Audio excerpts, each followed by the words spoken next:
Hey everybody, welcome back to the channel. Sorry I'm, as usual, late with getting these. We've been dealing with sickness, all sorts of other stuff going on. Regardless, excited to get into the top 40 today. Yeah, without much further ado, let's start with number 40. Number 40 was new last year. This is Inori. It fell just a little bit. It was at 24 last year. I still been playing this one a good amount. This is a very good quick game that is not it, quick game that's not an introductory game, if that makes sense. So in other words, I would play this with people who know games but want to play something quick and light. It could be a little. You could certainly teach it to other people. You could use it as an introductory game, but that's not been how I've used it. I've used it for I played a game of this with Sarah that took us. It was just her and I, and it took us 15 minutes. And that was amazing. Shout out to Nikki who introduced me to this game because she found it at Gen Con, and as she would say, it looks cool. And so she bought it, and then we played it a lot. Great game, really love it. Inori, also super cheap. This is a very underrated game. Inori, pick it up. It's from Space Cowboys. I don't know why it's so underrated. Anyway, that was number 40. Number 39 was 42 last year. That was when it was new. This is Isle of Skye, technically from Chieftain to King. Yeah, this game is Carcassonne, but better would be how I would say this. It has illustrations by Clemens Franz, who's a classic board game illustrator, who a lot of people don't like his stuff. I don't care, it's fun. It reminds me of all sorts of great games like Agricola and things like that. In Isle of Skye, you are getting these tiles and building uh, a little civilization is not the word, but like a little puzzle grid, like Carcassonne, but you are also drafting scoring things. So certain things are going to score more. You're drawing economy tiles. It's certainly more complicated than Carcassonne. One of the complicated things is you are setting the prices for the other people at the table to try to buy the tiles that you have access to for that round. So you'll have like three tiles. You'll choose one to discard. The other two you'll set the prices on them. If they do not buy them, then you buy them, and it's a really interesting closed economy sort of thing. I guess not closed economy because you're adding money to it. It's a wrong term for that. But this is from Alexander Pfister, great board game designer, and yeah, I'm excited to play it some more. This is another one I would use as a quicker game for people, but not an introductory game necessarily. I mean, you could use it like that for Inori, but I would not. Number 39, Isle of Skye. Number 38 has been on the list all 5 years. One of two of those on this top 10 that's been like that. I've also created my own box for it. This is Star Realms. This is a two-player only game. There's the original box right there, but I have a bunch of expansions. Frontiers, Colony Wars is on here somewhere. There's so many expansions for this box. You can get a giant box of it. Really, all you need is one of the base ones. Like, get that, get this, or get that. Get more if you want. Star Realms is a deck builder that's head to head, kind of a combination of Ascension and Magic the Gathering. In that the other player has a certain amount of health, you have a certain amount of health. Whoever knocks the opponent down to zero first wins. Um, Unlike a lot of games, in this one, life gain actually is useful. And you can play a lot of the blue cards give you like authority is what it's called. It's life. And so you can stave off kind of that coming demise by getting a little bit of life gain. It can actually make a real difference. If two people play this who really know the game, it's wonderful because it's very much analyzing what's out there, what their person's already bought, and being like, how do I want to take my deck? There's a lot of different options you could do, and how exactly do you want to build your deck so that like if the other person's going for a lot of the aggressive cards, like, do you want to out aggro them? Or do you want to just get a bunch of bases and try and slow them down and slowly chip away at their life? It really depends on what options are available to you. Star Realm, really great two-player game, and also plays really quickly, which is nice. Number 37, I own. I don't have to show it to you because I don't know where it is. I think maybe I loaned it to Marianne. This is Mindspace, a game that Marianne very much likes. My favorite game from All Play. It's a company that I used to work for at conventions occasionally. Um, it is a lot like Cartographers. I mentioned when I was talking about Cartographers earlier that there was a game like it further up. Um, the theme is kind of weird that you're like putting things in your brain and you're like, oh, here's like money and here's like family and here's friends and here's creativity and things like that. Really, it's just a polyomino puzzle. where you have these dice that kind of randomize what polyominoes are available at any given point, and like which colors you can do which the polyominoes in. And there's also these cards that come out. So it's a very different puzzle every time it comes up. It can get a little samey if you go with the same strategies, but it's a pretty balanced game. So if you're used to like always going for a certain thing, like oh I'm going to do a lot of pink this game, do a lot of romance this game, and you're like no I'm gonna switch it up, not going to do a lot of romance, I'm going to do a lot of money instead, and that works out pretty well. Which thematically I don't know if that's right or not, but regardless, it's a fun game. Doesn't matter. That's number 37. Mindspace was 53 last year. Number 36 is the only one in these 10 that I do not own, but I can show it to you. It's the second biggest game probably on the list. The second biggest game in this top 10. Oh gosh, it's so heavy. This is Voidfall. It was 27 last year, 36 this year, and wow, what a game.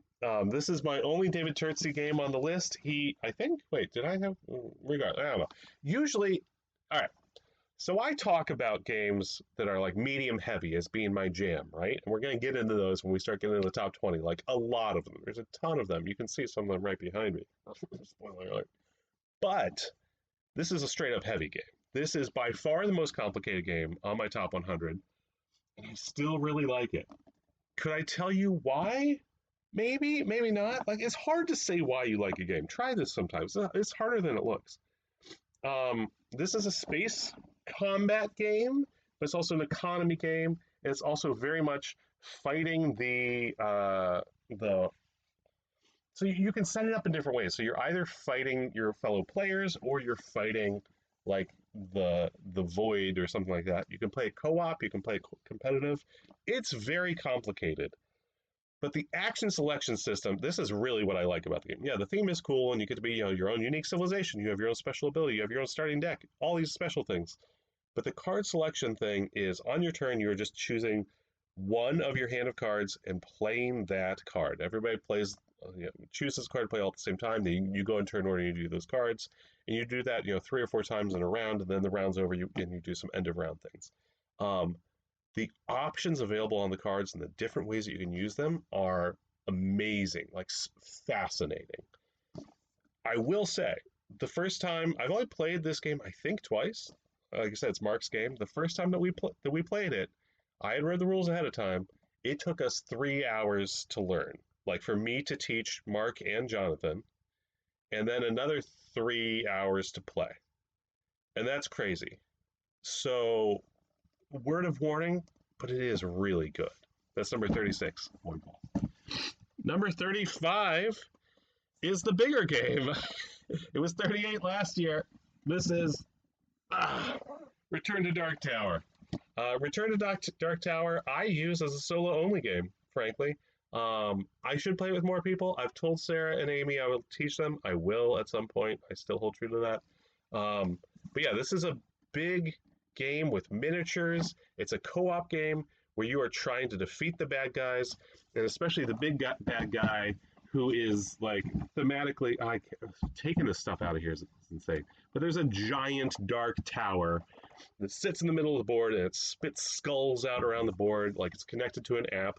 So it is an app-based game. You have to use the app to play it, but I really like it. I don't play it as much anymore, especially now that I have a kid, just because I haven't been doing that much solo game lately. But is it my highest game that I pretty much do solo only? I'm scrolling up. Yes, this is my highest solo only game, and it's not a solo only game, which is funny. But yeah, shout out to Chris and Elaine Loroff who gave that to me a couple years ago for Christmas. It's so good. I need to get to the table again. Man, doing this top 100, I'm always like, oh, I need to get that to the table again. That was Return to Dark Tower. Number 34 was 18 last year. It was 49 the year before. I don't know where it's going to wind up eventually, but like it's such a solid game. This is the Guild of Merchant Explorers. This is not a roll and write, but it feels like a roll and write.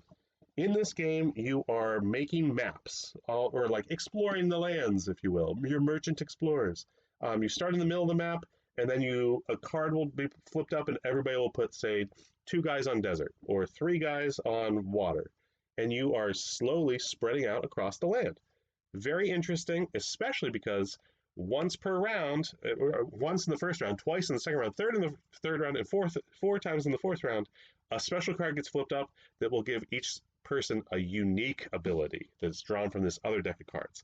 And they are so incredibly powerful that like you'll pick one, you're like, this is amazing, and you'll see what someone else is doing, you're like, oh, I wish I could do that.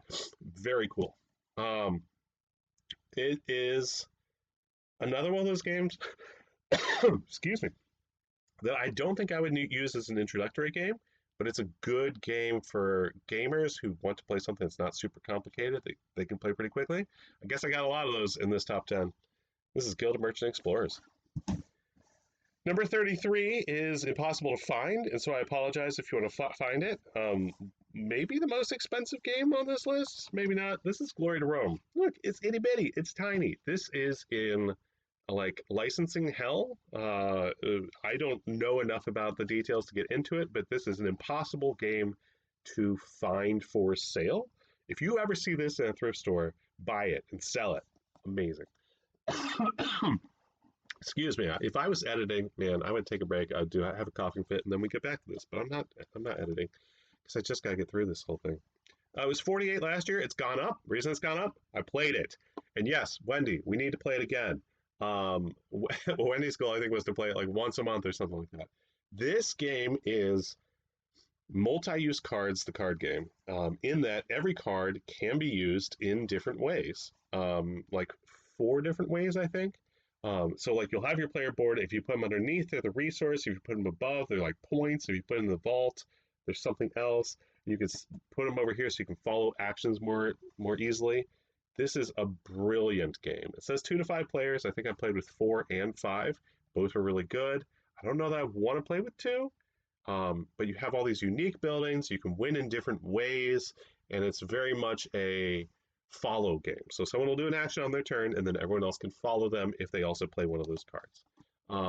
But the buildings just make it so that each game is so different because you can do a different strategy each game.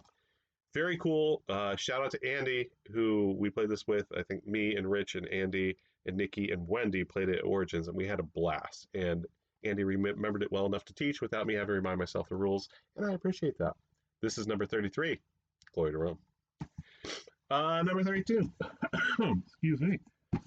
Number 32 is Nexus Ops. Has been on the list all 5 years. Actually went up this time. Went from 46 up to 32.